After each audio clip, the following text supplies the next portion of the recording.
Hey everyone, Casey Cangelosi here, and this is your Percussion number 98. For this episode, I'm sharing my discussion with Zoltán Rácz. He is the artistic director, performer, and founding member of the very amazing and historically important Amadinda percussion group. Zoltán and I crossed paths this past May at the 9th Taiwan International Percussion Convention. I got to know him while sitting together on the Percussion Quartet competition jury panel. Also in the room for the discussion is Julie Hill and Kaipo Lan. Julie was also a jury member with us at the competition, and Kaipo is a native of Taipei, a Jew percussion student, and he'll be joining me next fall at JMU as our new DMA percussion student. A huge and sincere thank you to the Jew Percussion Organization and Mr. Jew for making this happen and putting us all in the same room at the same place. We wouldn't have crossed paths and all seen each other at the same time if it wasn't for their fantastic convention, so just huge sincere thanks to them. So okay, thanks everyone, and please enjoy. Bye-bye. I guess the thing I wanted to just start by saying, I'm sure I speak for all of us when I say it's really a big thank you to Jew Percussion and Mr. Jew for even making this possible. You know, we're all sitting here together thanks to Mr. Jew and this convention, so it's really, really cool that we're all sitting here. Absolutely. Yeah. So huge congrats on the concert last night. It was you. absolutely fabulous. It was Thank you. It was super inspiring to see you guys back in 2000. It was a PASIC, and it's amazing to me. It's a real realization for myself to hear it 17 years later and have it be just as amazing. You know, really, I mean, really to be just as impactful and important. Anyway, it's just. Did you hear them at PASIC on the anniversary concert as well? Was that 2 years ago? Actually, we celebrated our 30th anniversary in 2014 in Indianapolis. Yeah, so that was during the PASIC. That was the last time I'd seen them until last night. Yeah, I missed that one somehow. Yeah. Very good. Yeah. So anyway, yeah, I mean, it was a fantastic concert, and it was called Masterworks dedicated to Amadinda. And something I'd like to know is just how did you choose what pieces to perform when you have such an amazing collection? You know, during the last 33 years, we received a quite big number of pieces composed by Hungarian and international composers. And there are many, many good pieces on that list. And I have to mention first James Wood, who was one of the first composer, Village Burial with Fire. James Wood composed for Amadinda that piece in 1989. 1989. Village Burial. 84 is the year of the foundation of Amadinda. We funded Amadinda in 84. That's right. Actually, we spent together 18 months before. Just check. And in 84, we realized that, let's go ahead. And we picked up the name, Amadinda, so this is 84. So James Wood finished that piece in 89 for our first UK tour, which was a quite big tour with 15 concerts. And we premiered the piece in Queen Elizabeth Hall. And it was one of the first big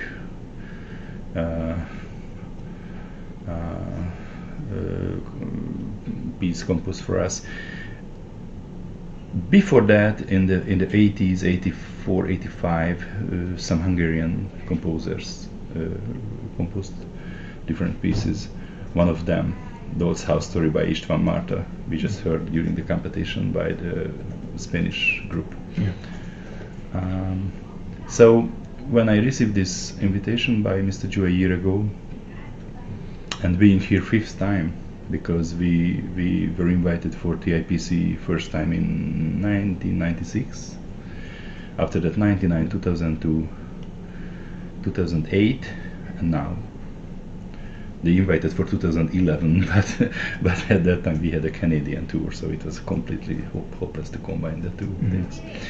And so when I received this invitation by Mr. Jew, I immediately felt that we need to play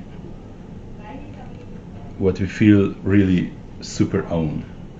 Sorry, if is it clear enough? Oh, very. Yeah. Yeah. So So we have been here 4 times. We played a quite wide repertoire, own music, traditional music, composed music, transcriptions, and now I felt that this is the time when we have to perform our holiest pieces. And no doubt, these 3 names, John Cage, Ligeti György, and Steve Reich, they are the holiest names of our composers list.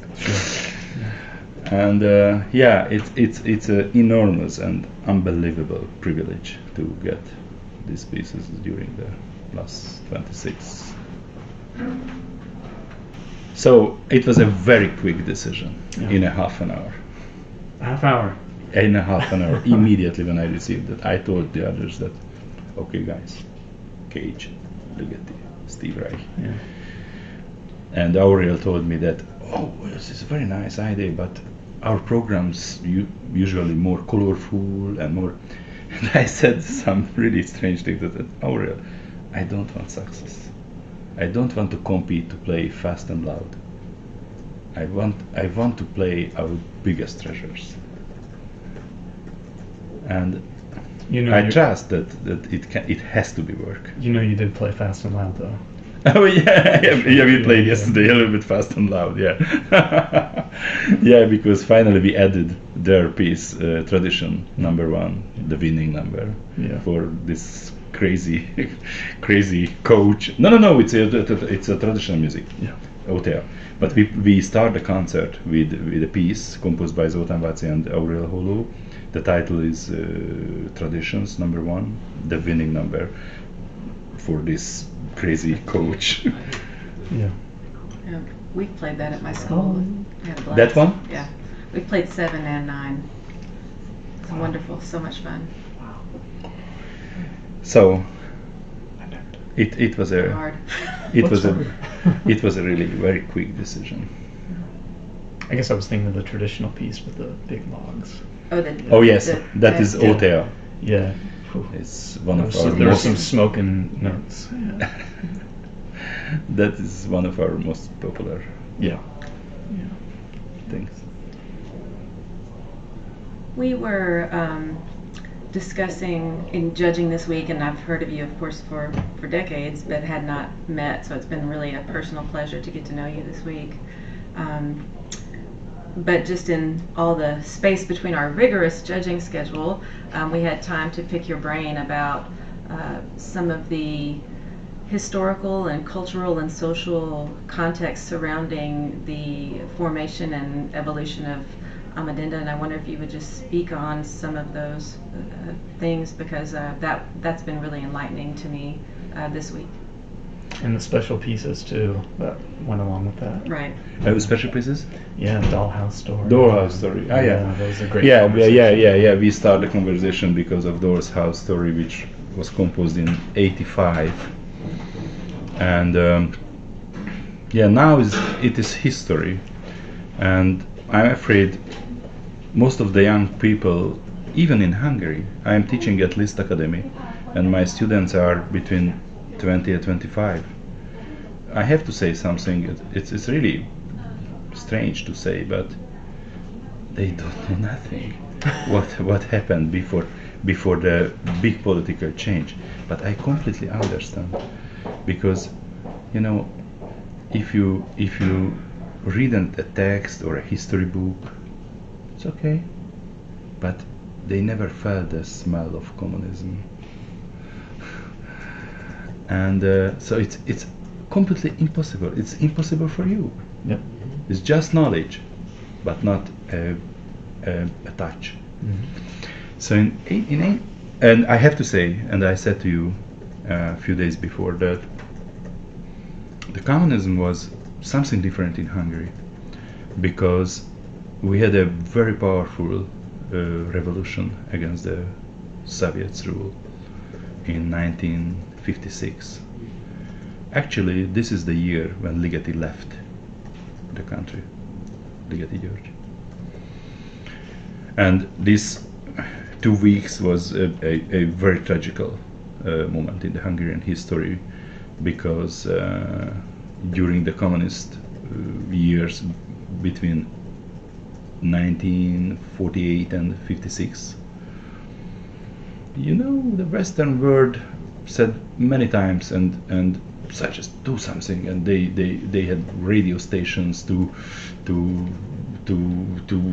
it was very important. I always listened to Free Europe radio, which was very hardly it was really hard to tune the radios, because it was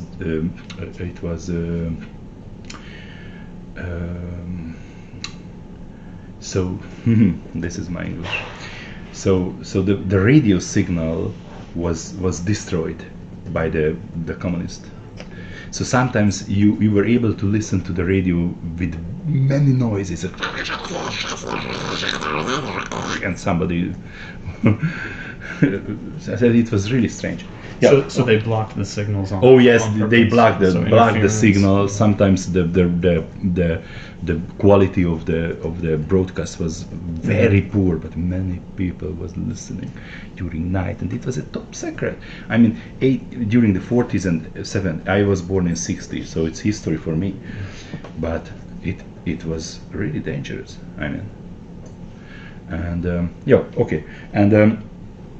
So in 56 we had a big and powerful revolution. We fell down, of course, because when the revolution broken out, no any help from the Western world, and we were alone against this Russian army. And the whole story started on October 23rd. And 4 or 5 days later, the Russian army left Hungary. But on 4th of November, they came back with the help of some Hungarian communist leader, and the revolution fell down. And Doll's House story is story of this revolution.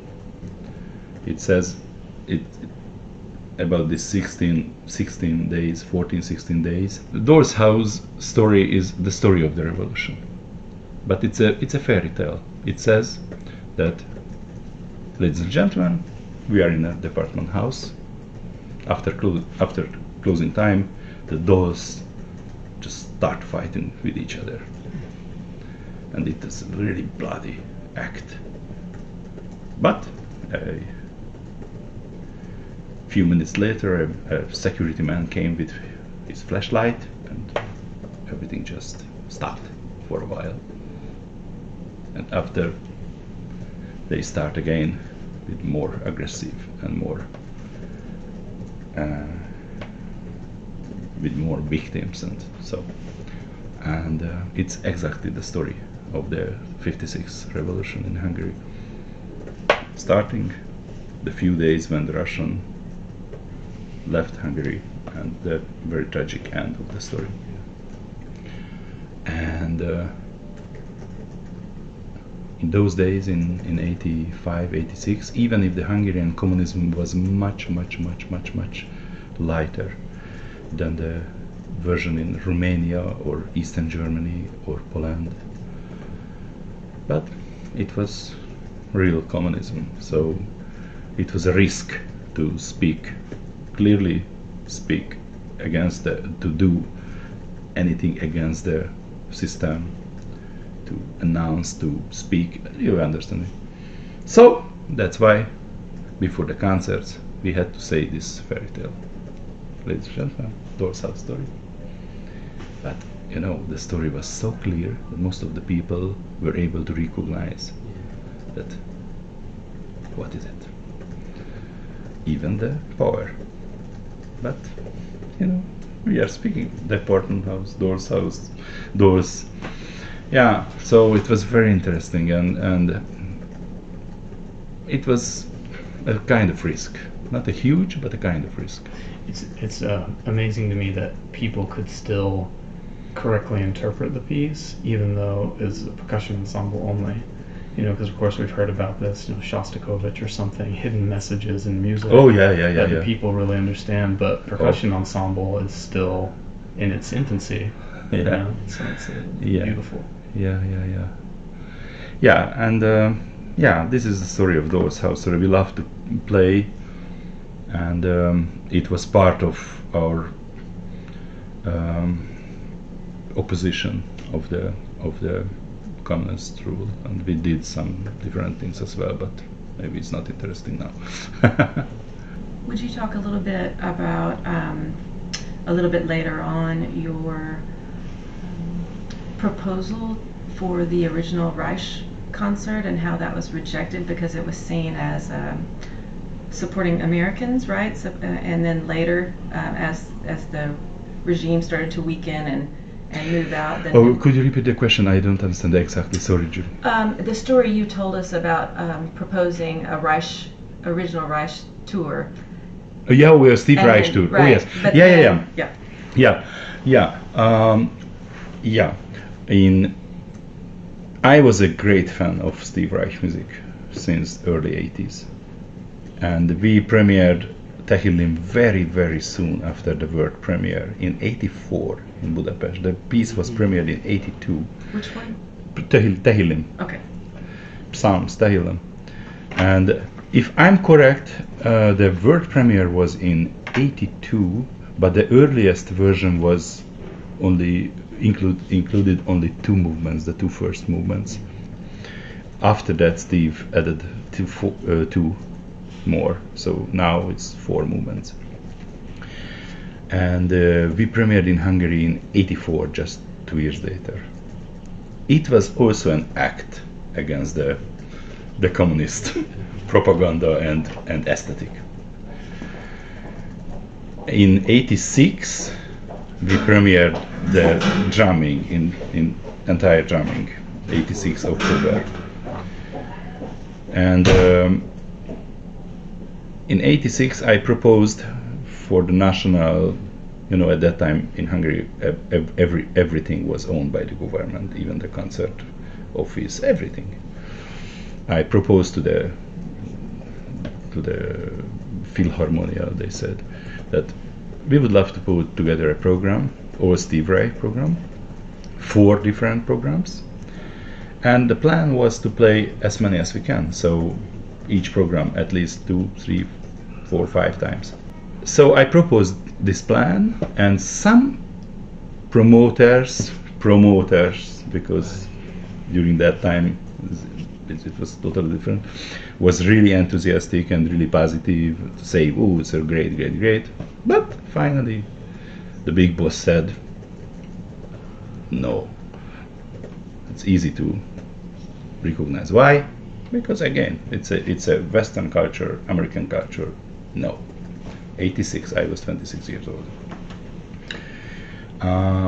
3 years later, I did again. 4 programs, same program. 4 Steve Reich programs, and finally in 1989-1990 season, we did it. 4 different programs, almost all major Steve Reich works on the program,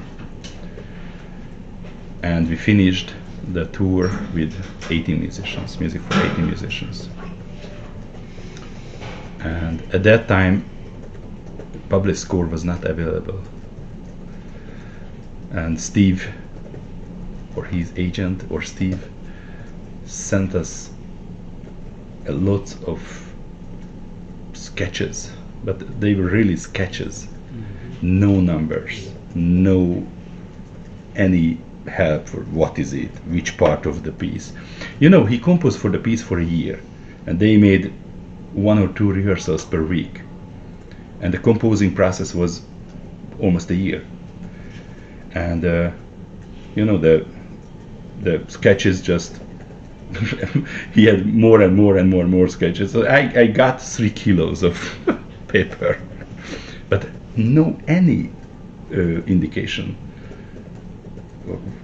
like how do you say rehearsal signs A or B or C? What is it in English? Rehearsal numbers. Rehearsal numbers. Oh, nothing. So I took his first recording on ECM. I took 6 music stands, and I started to work on the puzzle. Okay, it's here, here, here, here, and I spent 3 months with the piece, and the puzzle was done. And maybe you can imagine the first rehearsal. I went to the studio. I met with 17 musicians, and nobody knew what to play, when to play. And we had 10 days, 30 hours rehearsal or something like that. And finally we did it, and we finished with 80 musicians. And we played 5 times, 4 in 5 different cities in Hungary. And the last performance was in Budapest at the Liszt Academy, and we recorded it.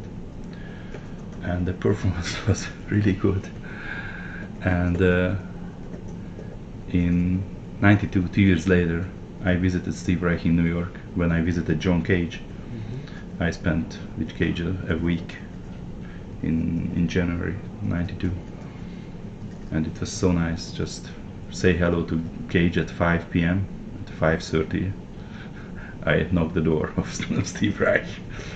So I gave him the recording, and I have to say that he was shocked.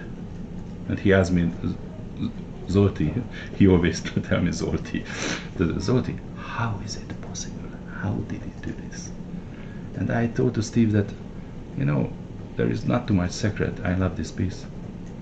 And I spent 3 months with this music, and I was the happiest human being on the world when we played that, when we premiered this piece. And Steve was really touched about it. And it was really interesting because we played the first concert of the Reich cycle in late November or December 1989. The Hungarian Republic was announced on October 23rd. The first election was held in 1990 April. So when I planned the whole Steve Reich cycle, we were living in communism. When we finished, we were after the first free election. And that's why it means for me. So Steve Reich music is, and especially the music for 80 musicians, which is, I'm absolutely sure, one of the greatest music in the second half of the century. It means, so it is the freedom itself for me. And when I told to Steve Reich having visited Hungary 5 times in the last 10 years, so between 2003 and 2013. How many times? 5 times. Okay. 2003, we played with him drumming part 1. I conducted Tehillim, and we played 80 musicians. In 2006, we played music for pieces of wood with him. We played music for mallet instruments, voices and organ, and UR variations. I conducted UR variations. And oh yes, we played music for a large ensemble. In 2009, it was the year when we gave the world premiere of Mallet Quartet in Budapest. What he composed for us, it is a co-commission by Synergy Percussion, Australia, So Percussion, and Nexus and Amadinda. Actually, I started the discussions about the new piece with Steve Reich in 2001. So 8 years later, we gave the world premiere. And so 2009, when we premiered Mallet Quartet, and I conducted his beautiful Daniel variations. Do you know this piece, Daniel version? Yeah. It's an incredible piece for 4 pianos, orchestra and singers. It's just unbelievable. I love it. And yeah, what the rest of the mallet, yeah, something like that. In 2011 we played the whole drumming when he was 75, but because of the advice of his doctors, he cancelled his trip to Hungary. In 2013 I made a concert with the students of the Liszt Academy, and we did double sextet and music for 18 musicians with students. You know, I felt it just the same in the first rehearsal. 70 musicians, no, nothing. When to do, what to do, but I was well prepared, so it was much easier than years before. So finally we played with students. I loved it. Yeah, more or less. So, and maybe in 2006 or 2009 I mentioned to him that this is my feeling about 18 musicians. So I said that, Steve, music for 18 musicians means the freedom for me. And he started to cry in my car. Yeah. Also, we did some productions in Slovakia. I conducted Tahilim and I coached 18 musicians, and it was so good. Many times when I conducted his music, he was on the board. Yeah. As my sound engineer. I was always very quiet. I mean, calm. You know, I just conduct the music. I care of the music, the performance, and Steve did everything. He fought with the technicians. It's so good for me. So when we order the music from, I guess it's Boozy and Hawks, right? Mhm. Steve Reich music. Mhm. So when we rent the music for 18 parts, and we see the rehearsal markings, are they your rehearsal markings? No. Okay. It's a very interesting story. They didn't because wanna pay you, so because they made new ones. no, absolutely no.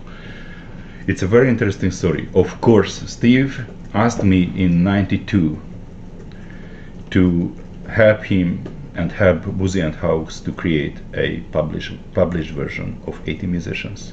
And Boozy and Hawks sent me a mail. They offered a quite good fee. But the problem was at that time that they wanted to get it in computer. But the computer background, IT, you know, Hungary was on the COCOM list. You know what is COCOM list? Countries which were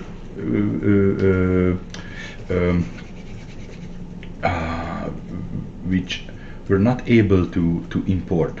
So trade restrictions. Oh yes, Yeah. oh yes. So yes, and all the computers technology was on that list. But it was before, so '92 maybe. I don't remember exactly, but yeah, maybe in '92 the situation was a little bit better, but the knowledge Hadn't had time to catch up. on IT knowledge was Right. really, and my knowledge was almost nothing. And I told to Steve that I'm very afraid, but I will not. I can't do this. I mean, I can make a handwriting. I did it. I write down the first section of 80 musicians. Still, it's very nice, very clear handwriting. And I proposed to Boozy and Hawks that you have to get somebody who can put into the computer. But it's not me. But they don't want it to do this. So finally I said, I'm sorry, I can't do this. And they did it with Mark Mallet. Mark Mallet. You can you can find this name in the 18 musician score. Okay. So finally I did nothing for the published score. It's interesting, isn't it? Yeah, absolutely. I was the first person to ask that. I was not able to work with computer at that time. Yeah, Completely sure. not. So you know, write down the 18 musicians. If I would start now, I would need 8-10 days to write down. So something I'm always curious about. of all the pieces we heard last night, I'm guessing the hardest for the public to often get behind, it's probably the John Cage. You know, they have this slow, and there's, you know, they want. Do you feel it's slow? No. Well, it's interesting because we had a talk in the car ride home, and recently I heard a friend play the solo, 27 minutes, whatever the solo is. 27, 10, 5/4. Right. and that to me seems longer in a way. I know it's shorter, but it seems longer because of the 27 minutes. Yeah, because it's a fast idea and then nothing, and a little fast idea and nothing. So 4/4 seems much. Do you know my more recordings of 27, 10, 5/4? No, not yours. I did it. Oh, okay, okay. Well, so maybe it's different. But the last night 4/4, it's very, you know, the space makes sense because all the notes breathe with the space. So in a way, it goes by seemingly quicker to me. But I wonder, when you have to explain one of these pieces, especially that one, you have to say something to the public. You know, this is the very last period of Cage repertoire, Cage over, when he composed in flexible time brackets. That means on the paper in your part, you can see, for example, a single note or just a number. In our piece 4/4, I can see only numbers. In my part, there are 4 numbers. 1, 2, 3, 4. The numbers indicates single percussion sounds, and you can choose what you want. And this is the middle of the page, the middle section. On the left side of each number, you can see a time indication. Let's say 1 minute 15 seconds to 2:30. That means that you have to start the sound in between two moments. Yes, between 1:15. So the earliest moment is 1:15, but as late you have to start 2:30. Okay, this is on the left side. On the right side, you can see again a period of time. Let's say 1:45 till 3 minutes. The earliest you can finish, it's 1:45. The latest you have to finish, it's 3 minutes. If you look at the score, you will find that the two period of time is overlapping each other. This is the huge secret, I mean, because it provides the possibility to play even short like this, or you can fulfill the entire length. So it provides an enormous possibility regarding the duration of the sound. So 4/4 can be played with short piece for 72 minutes, but it is possible to play with very long sounds, or you can combine whatever you want. I love this. I mean, so Cage was a genius. And it works so well, and he has a beautiful orchestra piece composed for a big orchestra called 108, and it's just the same for the musicians. In the parts, violinist, string player, wind and the players can see exact pitches, and left side, right side, the time of periods. I heard this piece in Stuttgart. The length is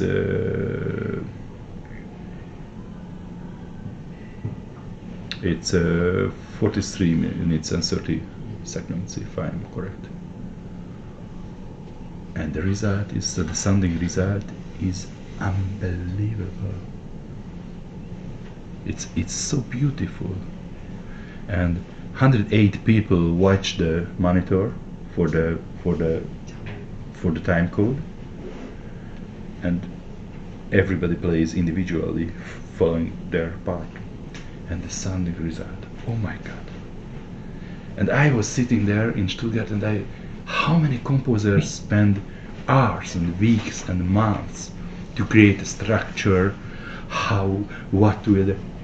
And Cage discovered something which is totally different and somehow works, but it's just same as Schoenberg did. Schoenberg created a very new way to compose music, and when Schoenberg was really old, living in California, somebody told him that, Maestro, in Europe the young composers writing music with your technique.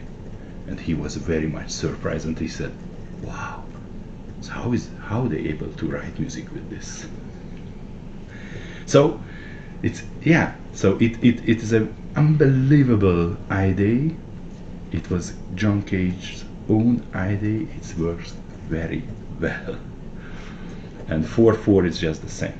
So you have an enormous freedom to create the sounds, create the sound, choose the duration, choose everything. And he promised the piece around 90. I met him in Zurich. At that time they premiered his opera, Europeras. I love that also. And in Zurich we met, and we had a short discussion, and suddenly he said, oh, I know the title of your piece. And silence for a few months. In 1991, in a foggy day, November, I opened my post box, and I found an envelope, and I opened it. It was John Cage piece, without any pre-notice or big advertisement or big news and articles and I don't know, No TV, contracts, no, nothing. No I checks or opened contracts. my post box. I found a big envelope. What is it? John Cage. I had no idea what it is. I opened, and I discovered that this is the piece for us. Did you ask him to compose it for you? Yes, Okay. because we met in '86 with Cage in Hungary during the Bartók New Music Festival, and he loved and he enjoyed very much as we played his second construction and some of other music. He loved very much, and after that we had a very, very warm connection with him. In '89, a few years later, we met in Huddersfield, UK, during our UK tour with James Wood. You met where?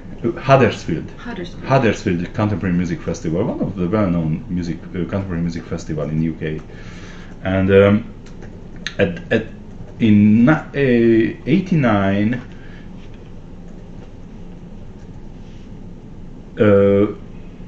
Pierre Boulez and John Cage was the composer resident in Huddersfield. So we met with John, and we played again some of his music. We played Amores, we played maybe Third Construction, and he still loved as we did.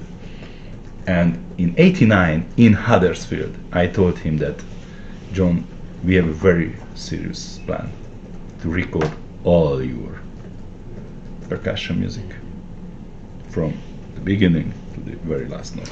How many CDs did that turn out to be? 6 CDs 6, we okay. done. It was 20 years work, Yeah. what we did with Cage. 20 years from the first step till the last edited CD. 20 years. It's unbelievable for me. So in '89 in Huddersfield, we met, and he was really happy, and we had a very nice talk. And at that time I mentioned to him this plan, and he was really happy, and I asked him that, John, would it be possible to write something for us for that project? He said, oh yes. It was a very easy answer. Bye-bye. We met a year later. So it was a very long, beautiful I never pushed him. I never sent him letters. John, I want a new piece. Write me a new piece. Please do something. No, nothing. We met in a year in Zurich, next year in Stuttgart, somewhere in the world. And in Zurich, suddenly he said, I know the title of your piece. I was surprised. So it was so unusual connection, without any pushing. And finally, I opened my letterbox. The whole story is so pure. It's so much more complicated today, it seems. Yeah, it depends on the persons, very much. If you are speaking about commission, György Ligeti was just the same, because I had a very long conversation with Ligeti. Thanks to God, we made it in our mother tongue, which is Hungarian. And I had years conversation with Ligeti, a new piece. I proposed him to write a percussion quartet, but a few years later, or during the years, I realized that his musical language is not fit for only percussion music. And when I realized this, actually we just played at that time Lou Harrison's beautiful violin concerto, composed for violin and 5 percussionists. I got the idea. I thought to Ligeti that, Gyuri bácsi, a new idea would be if you could compose a piece for violin and percussion, or any solo instrument, or voice and percussion. Years. Once a day my cell phone was ringing. Ligeti, Zoli, tell me, what do you want? A new piece for violin and percussion, or voice and percussion? I told him, both of them, Gyuri bácsi. No, it's not possible. I am very busy. So it's very interesting. I mean, and finally he did. Sípadóból Nádi Hegedűvel. We played yesterday. Yeah.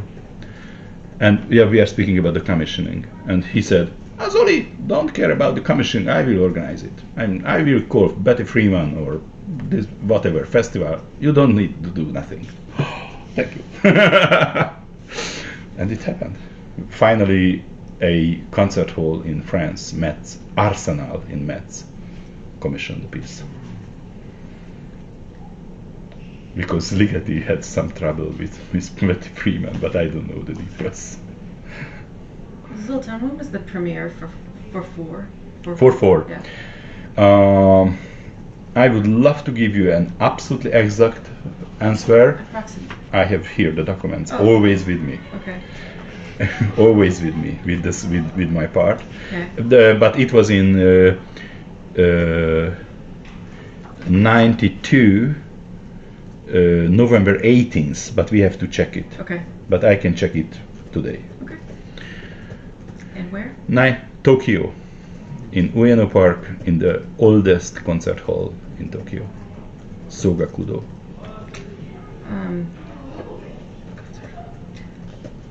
Did Cage ever? Did he hear you play? No. This Because- 4/4? Right. No, Right. because he sent the piece. He sent the Right. piece 91 November. And, right.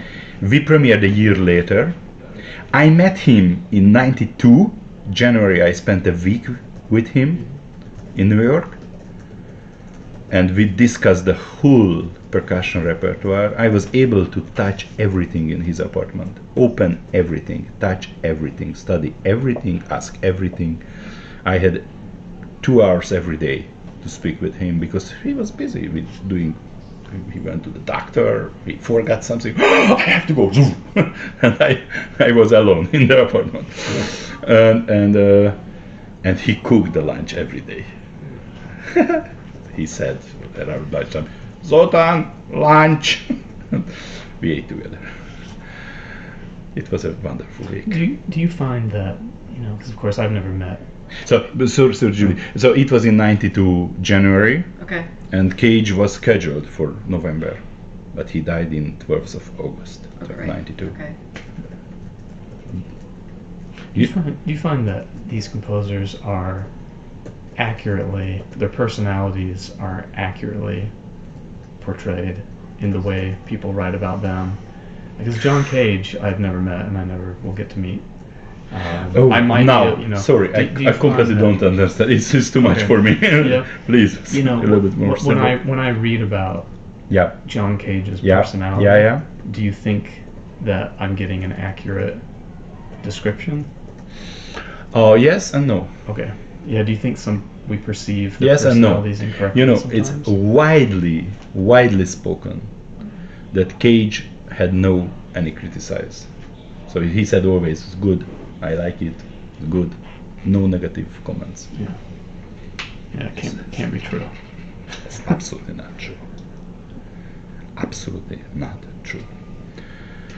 When I spent that week, a few weeks before, we made a few recordings of his quartet. You know, it's one of the earliest piece composed for percussion for non-specified instruments. It's a huge question how to arrange this piece, what kind of instruments. And we made recordings, all 4 movements, and he just started to listen to it. He had only a Walkman in the apartment. No hi-fi, no turntable, video, DVD, I don't know, a small Walkman. And he started to listen to, and after the first movement, he stopped and he said, "This is the best I ever heard." I was so happy. Second movement, 6-7 minutes. He stopped. I always thought that it sounds different. So he has very strong opinion, but he was very, very. I will need a good English word here. Honest? Not honest. I mean, he was reserved. Mm-hmm. He don't want to say too much. He never want to push you that you have to do this or you don't do this or it's bad or it's good. Yeah. He kept Very but cautious. sometimes he gave very clear To a close friend. comments. Yeah.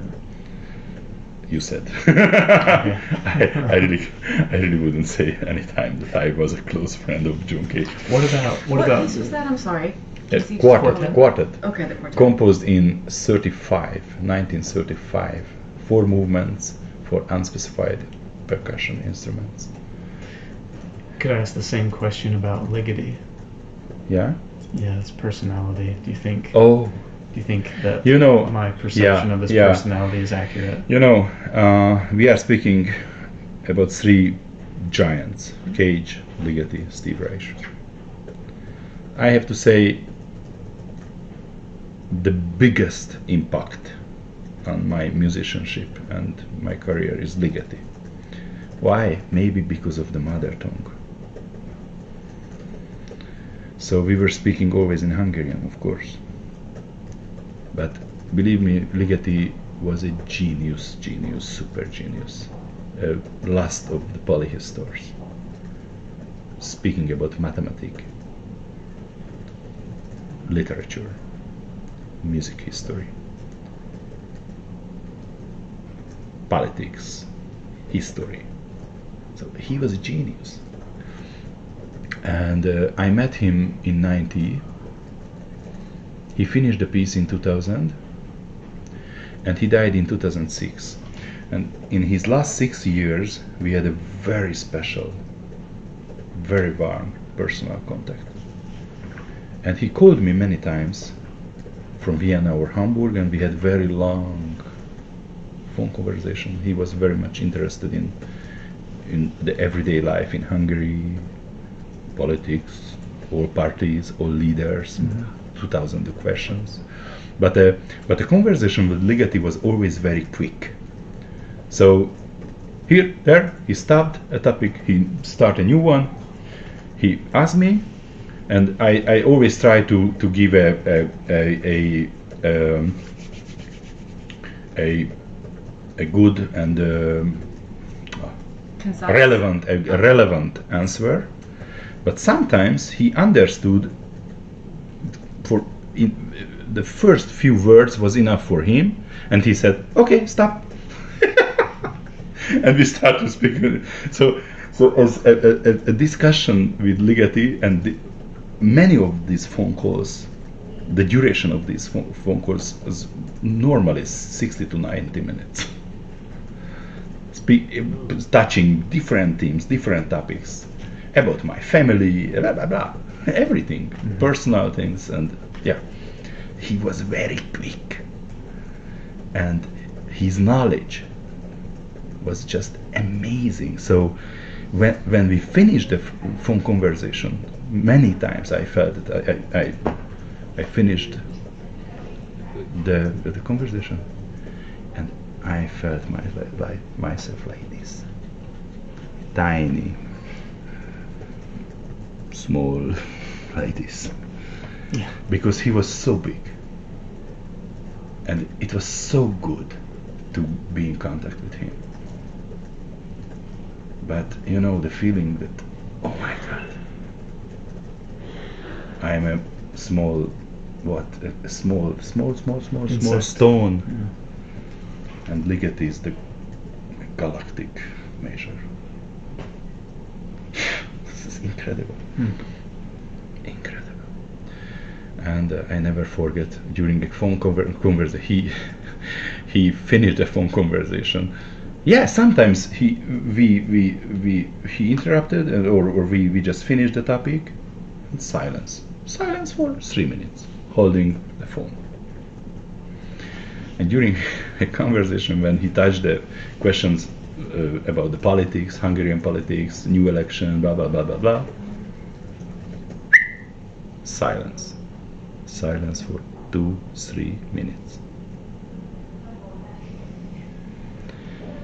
And he said, "Zoli, we can't be expert of politics. Try to be expert of music." A quotation which is always with me until my last breath. Yeah, please. Well, I want to ask just two more things. I think we have a lot here.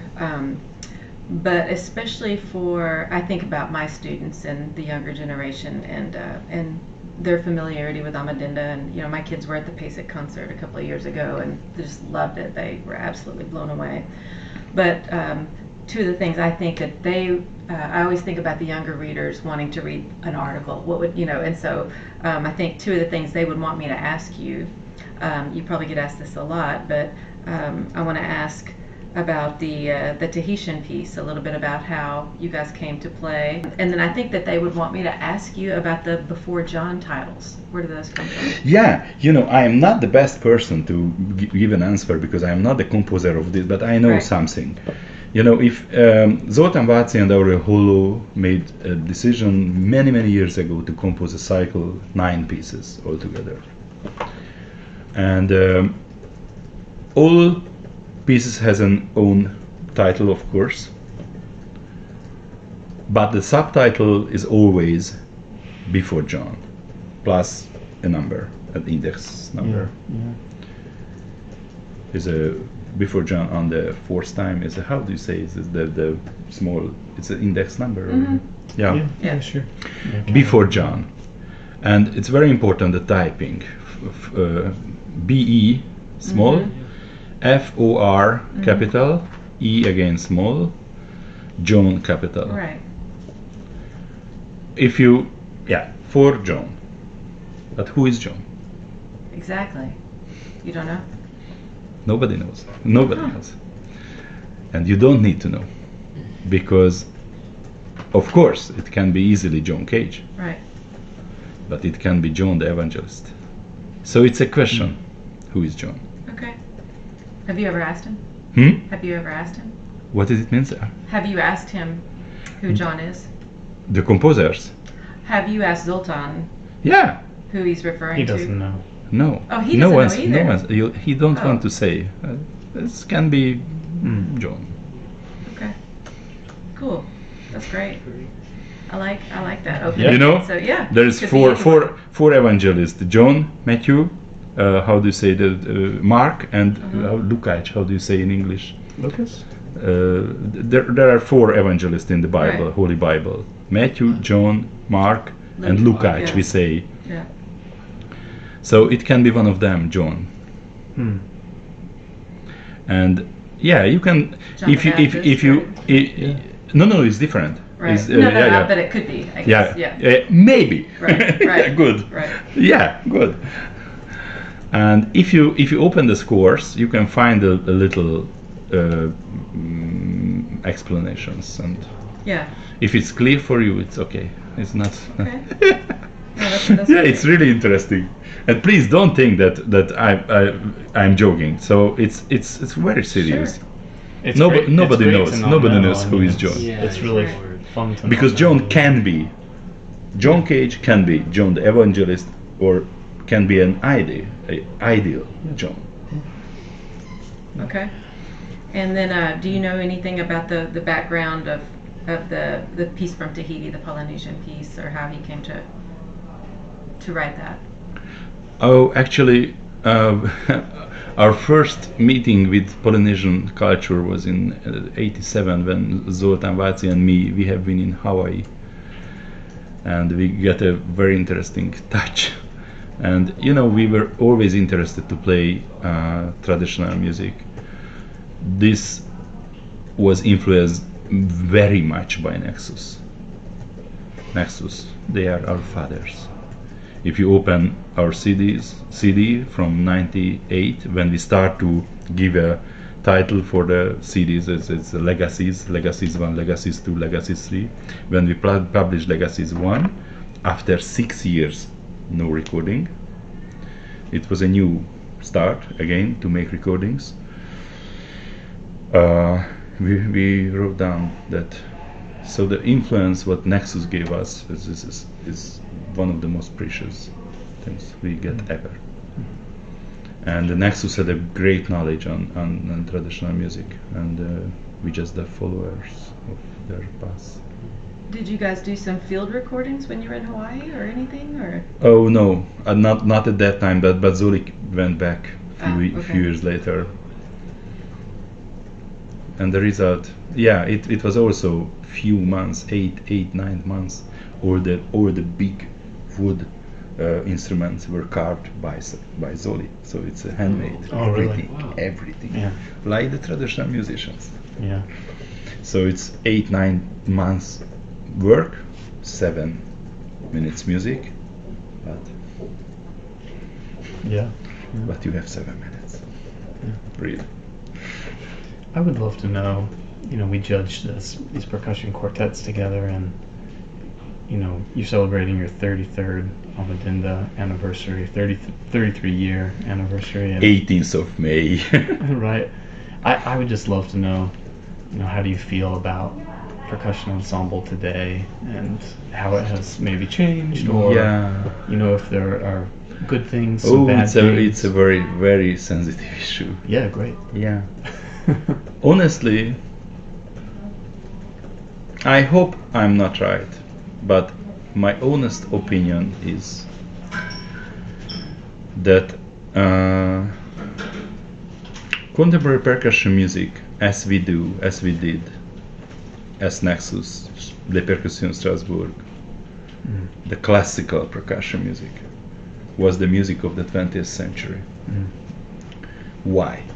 Because all great composers were interested to compose music with percussion instruments, because it was a totally different aesthetic, a totally different sound, a very new chance. If we're speaking about Stockhausen, Xenakis, Berio, Cage, Harrison, and Ligeti, and Steve Reich, and countless names. But I feel that this kind of art will be quite same with the lute. 100 glorious years and finish. Now, do you think that's because of composers and Because how of they've compu- changed? because yeah, because nowadays you know, it's really, really, really hard to say, but if you look at the 30s, 40s, 60s, 70s, always you find big power behind of the pieces, new idea, big discoveries, big. Maybe I'm not correct, but it's nowadays a little bit less. So every instrument needs big composers.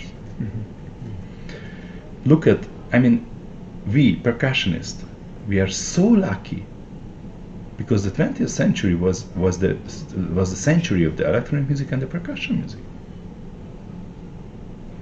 Look at the, I really don't want to say unpolite and uncomfortable things, but look at a brass instrument and compare with the percussion repertoire in the 20th century.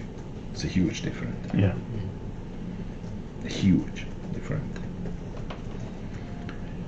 So the future of the percussion music, and I'm speaking about the percussion ensemble music, contemporary music, depends on the composers.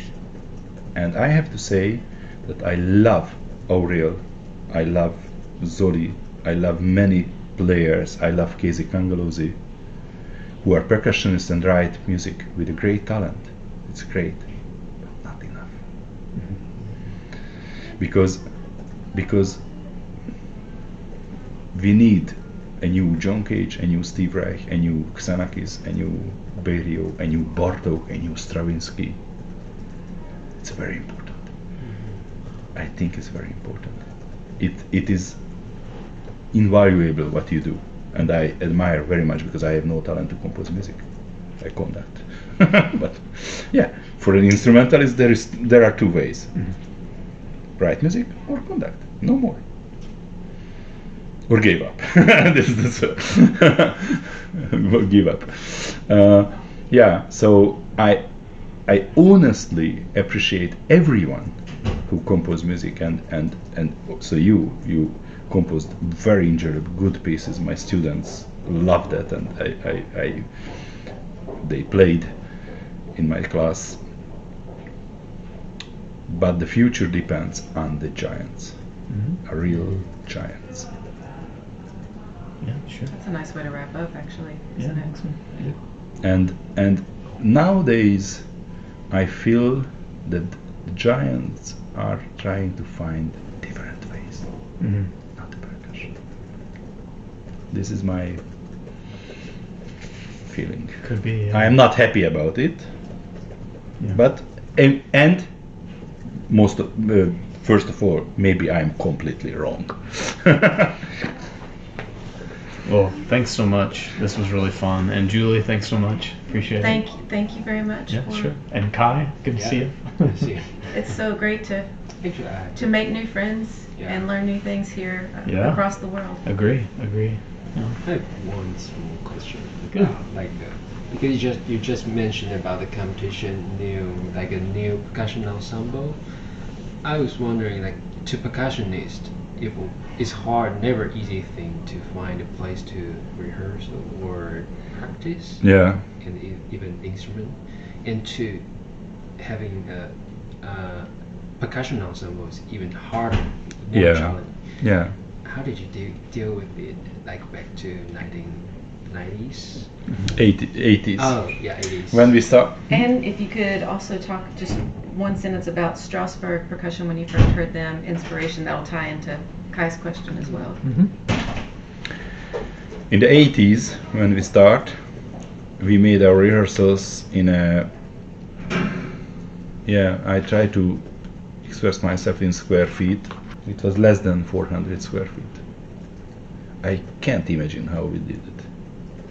We made all of rehearsals, third construction, everything. Sometimes we were able to use the Liszt Academy percussion, but it was rarely. And yeah, it was a long journey. And now we have a almost 3,500 square feet studio. And yeah, it's not an easy topic how to pay.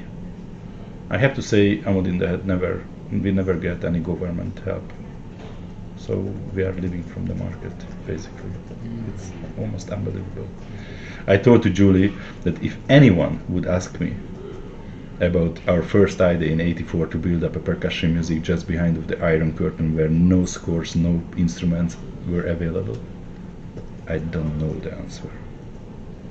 No answer. I don't know. There is no answer. I mean, it was totally impossible. But somehow we don't realize this. Go! The only one what we fed. Go! Yeah, it's completely unbelievable for me, even looking back at 33 years. It was so different.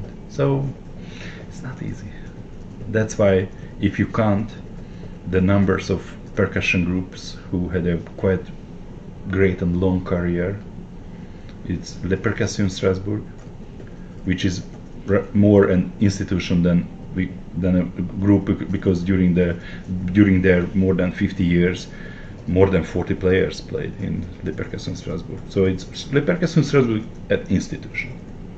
Now we start to speak about real ensembles. First of all, Nexus and Chromata, Sweden, Amadinda, Synergy, Australia. Nowadays, Tambuco in Mexico, So in United States, Third Coast Percussion, Sandbox, but they are quite young, playing together just a few years. Mm-hmm. So if you count the numbers of percussion groups existing more than 20 or 30 years, there are only 3 or 4 in the world. Only God knows why give us the chance to be one of them. I don't know. I have no answer.